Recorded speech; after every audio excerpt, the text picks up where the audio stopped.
Fala galerinha do Domínio Acessível, para você que nos acompanha pelo câmera cega, pessoal, olha só, incrível, tanto no outro vídeo que eu acabei de gravar aqui sobre os últimos episódios de Obi-Wan Kenobi e agora, justamente quando eu tô iniciando aqui a gravação, vocês estão ouvindo essas lindas marteladinhas, provavelmente de fundo, acredito que estejam aparecendo até com bastante força aí na nossa gravação. De vez em quando elas dão uma trégua.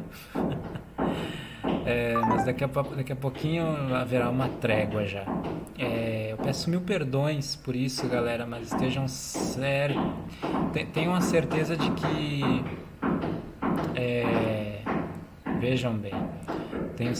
Tenham certeza de que isso é algo temporário, tá bom? A gente está passando por uma pequena transição aqui no nosso formato de captação de áudio, tá bom? Mas a gente vai estar ajustando isso nos próximos dias.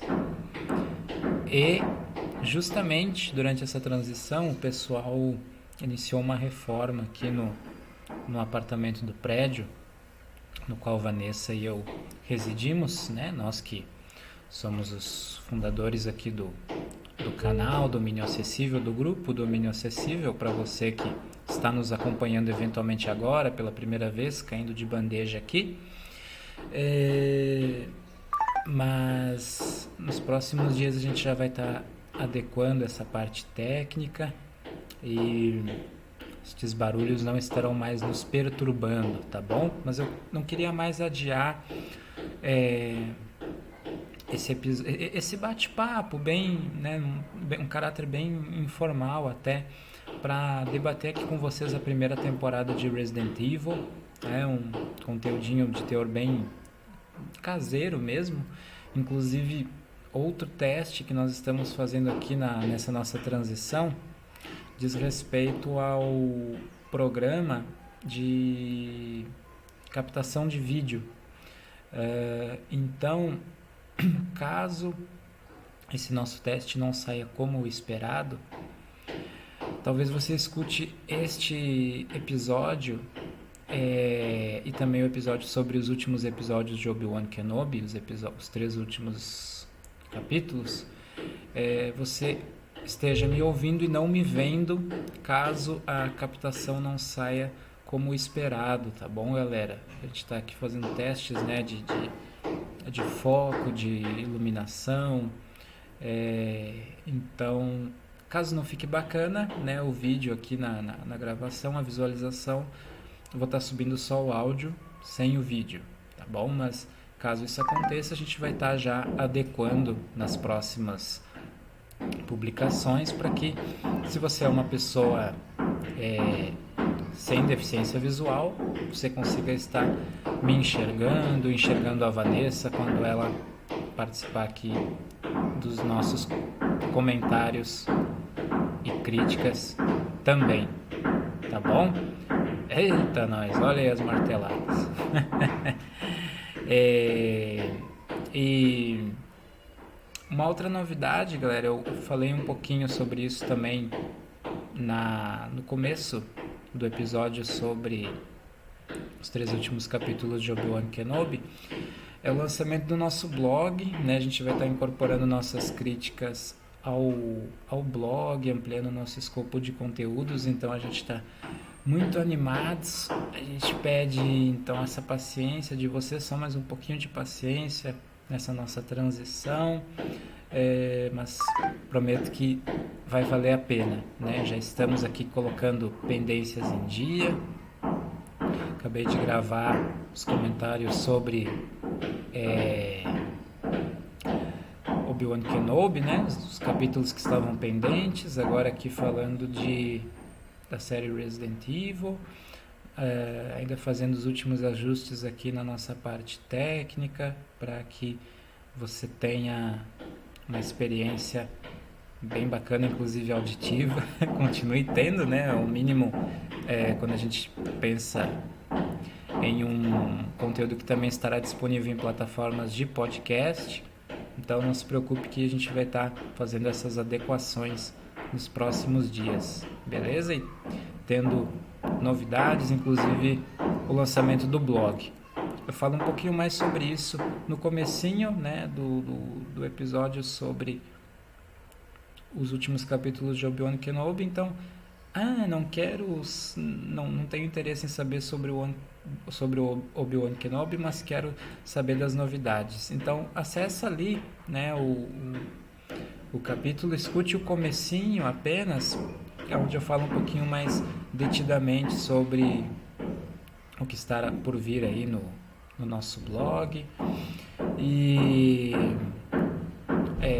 o formato dos nossos vídeos ou podcasts, para você que nos acompanha por algum agregador, eventualmente também vai mudar um pouquinho, porque a gente vai estar incorporando o formato dos textos críticos sobre os conteúdos também nos episódios, né, aqui do Câmera Cega e do Domínio Acessível. Então, às vezes a gente vai ter, né, um conteúdo em áudio e vídeo um pouquinho mais informal, mais na linha de um bate-papo mesmo, como a gente está tendo aqui agora, e às vezes a gente vai ter um conteúdo um pouquinho mais formal, seguindo o próprio roteiro do texto, né, reproduzindo meio que a partir, tendo como base uma leitura quase que na íntegra das críticas que vão ser vinculadas no blog, para que você possa nos acompanhar ou pelo blog ou pelos conteúdos em vídeo e áudio, tá bom? Então a gente vai ter uma alternância aí entre esses formatos. Uma outra novidade, galera, é que finalmente temos uma vinheta para o domínio acessível, é claro, com o recurso de audiodescrição que a gente sempre está trazendo aqui no domínio acessível. Esporadicamente, nesse episódio e no outro sobre o Obi-Wan Kenobi, não vou falar tanto sobre isso, para que esses episódios não fiquem mais compridos do que ficarão, mas quem nos acompanha e vai começar a acompanhar a partir de agora vai poder observar, inclusive para você que está começando a nos acompanhar agora, sobre conteúdos anteriores, né? Como a gente sempre vai estar trazendo aqui a importância desse recurso de acessibilidade para o audiovisual, para as pessoas com deficiência visual, como eu próprio, inclusive, né? Então, sem mais delongas, galera, fique com a nossa vinhetinha de abertura e vamos à série Resident Evil. Em um fundo vermelho, em letras brancas maiúsculas, piscam as inscrições: Domínio Acessível, Cultura e Acessibilidade. Isso mesmo, espero que você tenha curtido a nossa vinhetinha, claro, com audiodescrição. Mais uma vez aí, não reparem as marteladinhas, galera, tenham certeza de que é algo breve, temporário. E vamos falar um pouquinho sobre Resident Evil, falando, como eu disse, bem brevemente, excepcionalmente neste episódio, sobre a audiodescrição. Uma grande notícia, né, galera, é que toda a primeira temporada de Resident Evil, seus 8 episódios, estão disponíveis com audiodescrição na Netflix, que agora, segundo um comunicado que foi emitido, finalmente deve começar a colocar audiodescrição em português em boa parte das suas produções, né? Não só audiodescrição no idioma original, mas também nos idiomas dublados em boa parte das suas produções, e a gente realmente acredita que esse é mais um passo no caminho, né? Na direção de que muito em breve todos os novos lançamentos da Netflix disponham desse recurso de acessibilidade comunicacional tão importante em português, né? Tão importante para pessoas com deficiência visual e até mesmo para pessoas idosas, pessoas disléxicas, pessoas com síndrome de Down.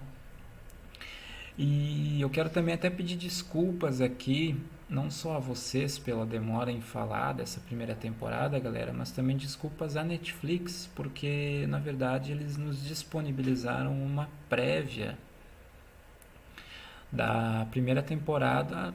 Prévia é jeito de dizer, né, galera? Porque na verdade eles chamam de prévia, mas na verdade nós tivemos acesso antecipado a toda a primeira temporada antes da estreia oficial para o grande público, justamente para que a gente pudesse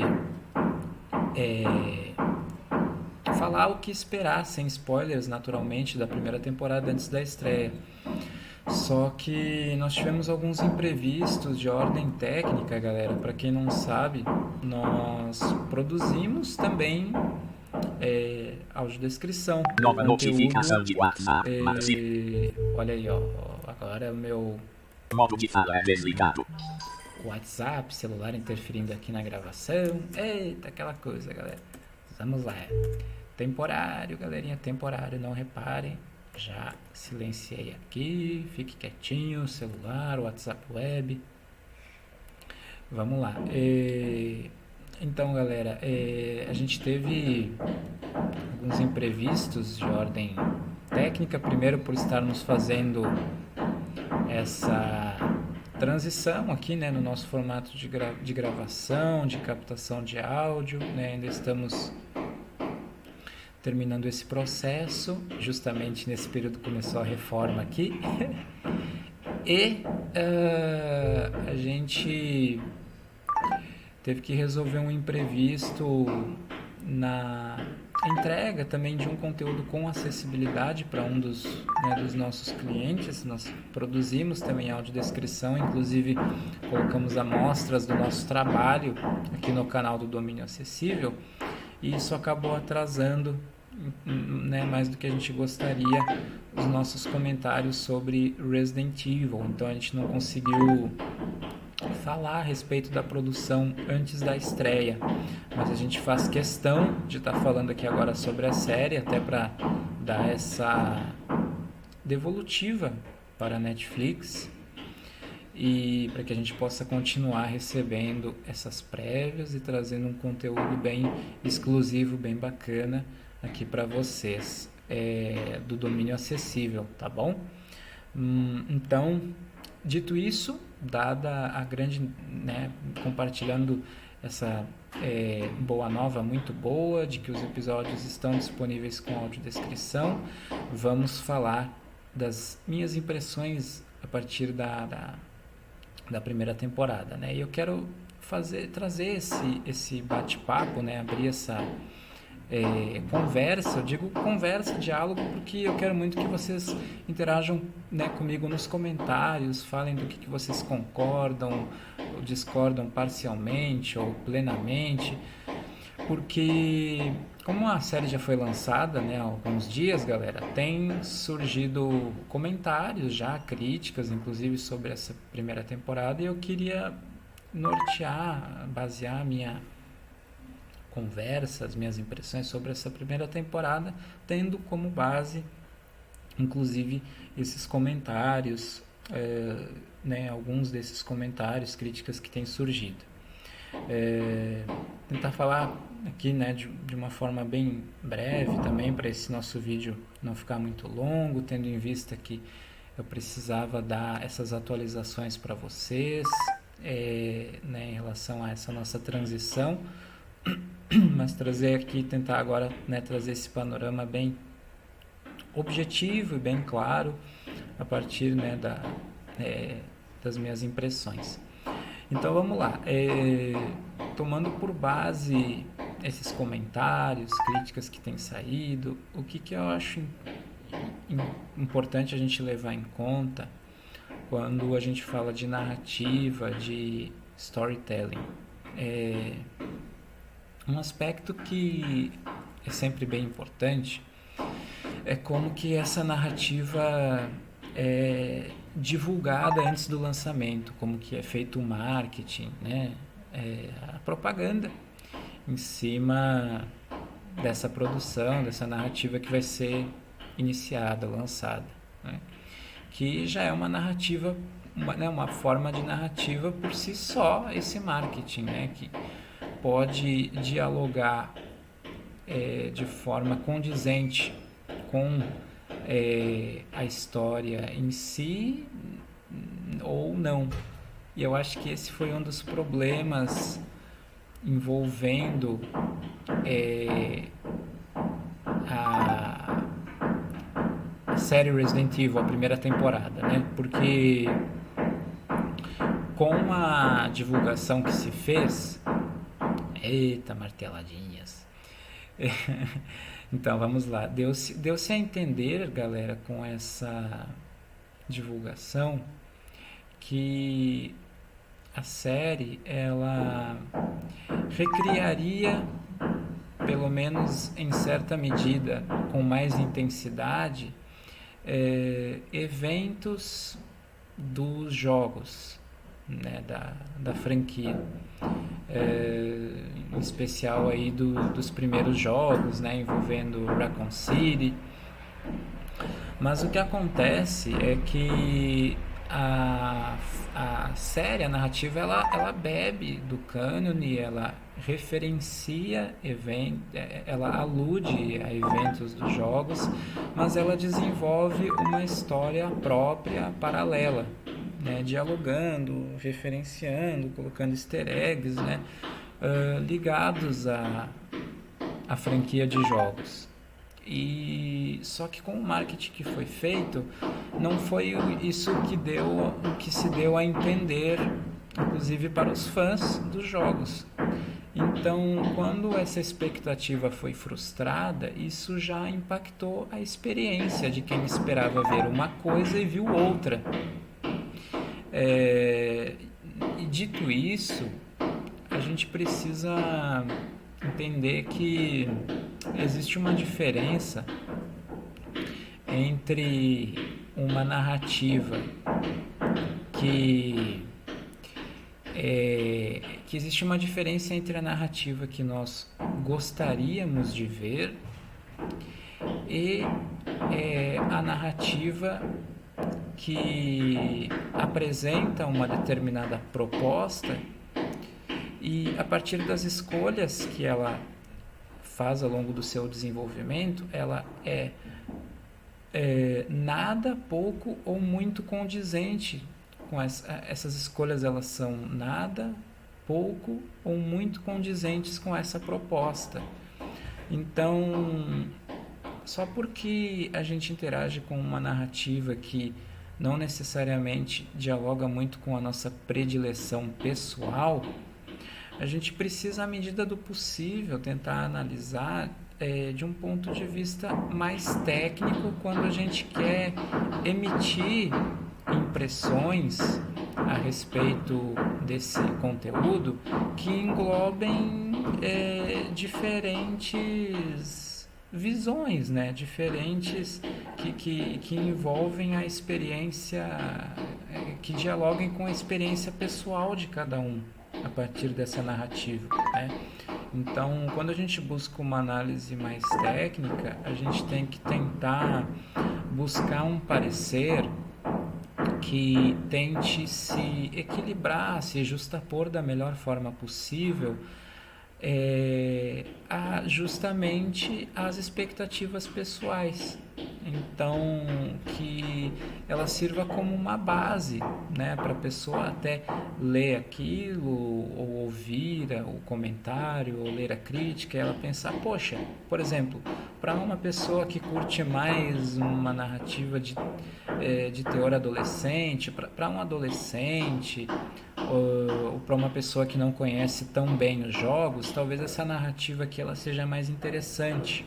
Mas para mim, que conheço jogos, ou que sou uma pessoa que gosta de narrativas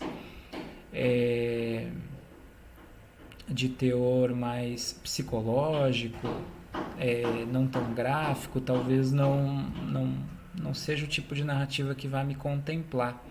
Então a gente tem que tentar buscar pareceres que ofereçam subsídios para esses diferentes gostos pessoais, né? Para a pessoa definir se, do ponto de vista pessoal, é interessante para ela aquela narrativa ou não. E do ponto de vista mais técnico, abordar o que aquela narrativa tem de condizente no desenvolvimento da sua proposta ou não. Porque todo esse preâmbulo, né, galera? Esse preâmbulo foi necessário, acredito, para a gente entender que, ao meu ver, na verdade, essa temporada ela não foi tão ruim quanto algumas pessoas comentaram do ponto de vista narrativo, técnico. A questão é que houve uma frustração em relação ao que o marketing deu a entender que a narrativa apresentaria para a gente. Mas a verdade é que dentro do que a narrativa apresenta, as escolhas que ela faz, em uma medida considerável, né, eu diria ao menos, essas escolhas são condizentes com o que a gente confere na tela. A narrativa ela alterna entre duas linhas temporais, né? Então vou trazer alguns exemplos aqui dessa dinâmica, tá? A narrativa ela alterna entre duas linhas temporais, né? O tempo presente, 2022, e um futuro pós-apocalípticos aí dentro de pouco mais de uma década no futuro, né? E a narrativa ela escolhe, claro, algumas características para a ambientação e desenvolvimento de acontecimentos dentro de cada um dos períodos, né? No tempo presente e no tempo pós-apocalíptico. Eu vi uma crítica, né, inclusive apontando o tempo presente como apresentando escolhas narrativas que buscariam dialogar mais com um público adolescente e tal, né? E eu concordo com isso, né? Inclusive com pessoas que ou interagiram com o jogo há pouco tempo, ou que só interagiram com o último jogo, últimos jogos da franquia. Mas por outro lado a gente tem o arco, né, a linha pós-apocalíptica, né, alguns anos no futuro, onde a gente teria, digamos assim, uma presença maior para a galera que acompanha o jogo há mais tempo, que já tem uma conexão considerável com a iconicidade dos monstros, das criaturas que o jogo apresenta. Inclusive, meu vilão favorito com certeza é o Nemesis, um dos mais icônicos da franquia e certamente inclusive o meu personagem preferido de Resident Evil. E nesse sentido, eu diria que a narrativa ela toma sim cuidados consideráveis em relação às escolhas que ela faz dentro dessa proposta em relação às diferentes linhas temporais também. E é legal a gente até fazer um paralelo em relação a isso, porque ainda há pouco eu estava gravando um episódio, o episódio comentando os últimos capítulos de Obi-Wan Kenobi. E eu estava justamente falando lá que a narrativa ela acaba sendo muito dependente de um arco, enfim, que a gente já está cansado de ver explorado, né? Que é da família Skywalker e tal. E a gente não tem uma tentativa de explorar nuances novas mesmo a partir de algo que a gente já conhece. Por exemplo, explorando mais a questão do como certas coisas acontecem e não necessariamente o fato de nós já sabermos que elas acontecerão, né? Acho que essa é uma sutileza do storytelling que é importante para esse tipo de situação narrativa. E é isso que eu percebo que foi melhor sucedido na primeira temporada de Resident Evil, porque apesar das duas linhas temporais estarem ali, e eu lembro de ter lido, né, em uma das críticas que né, a narrativa perde tempo porque a gente já sabe que certas coisas vão acontecer e tal, então isso acaba estragando, né? Eu acho que é, é, minha conclusão técnica, né, galera, a partir dessa situação é que faltou uma abertura, né, da pessoa que estava conferindo esse conteúdo, e talvez em grande medida até pela distinção do que foi apresentado em relação aos jogos, né, e tudo mais, e até por conta de todo do legado que os filmes, né, de Resident Evil também deixaram, de que apesar disso a série ela tem um cuidado de explorar como as coisas acontecem, né? Aquela coisa de que o destino ele não é o mais importante, é como a gente chega lá. E o meu celular tocando aqui agora, galerinha. Eita, atrapalhando aqui a nossa captação. Prontinho, já finalizado. Então, o episódio, os episódios, eles trabalham muito dentro do storytelling, o como que as coisas acontecem, como que o personagem, começando a fazer a gente refletir, né? O que vai acontecer com o personagem X para que ele chegue em determinado ponto, né? Para que no tempo presente ele seja, né, apresentado dessa forma e no tempo futuro dessa outra forma. Não que sejam contrastes tão grandes entre uma coisa e outra, e nem nada que desperte tanto assim a nossa curiosidade, mas é o bastante para nos entreter dentro do que a narrativa apresenta enquanto proposta. A parte estética, como foi comentado, ela pode deixar um pouco a desejar também, né, em alguns momentos na construção, né, da ação, eventualmente. Inclusive, eu acho que particularmente para mim uma das melhores sequências dessa primeira temporada é a sequência de abertura, né, que inclusive até deixa aquela margem para a gente pensar que talvez a série vá dialogar mais diretamente com eventos dos jogos, mas depois com a progressão dos episódios a gente descobre que efetivamente não é isso que acontece, né? Mas e aí dentro desse aspecto a gente também tem uma questão muito delicada que né? Você vai dentro de uma franquia em que o formato, o aspecto das criaturas dos monstros são tão icônicos, tão importantes para a proposta da franquia.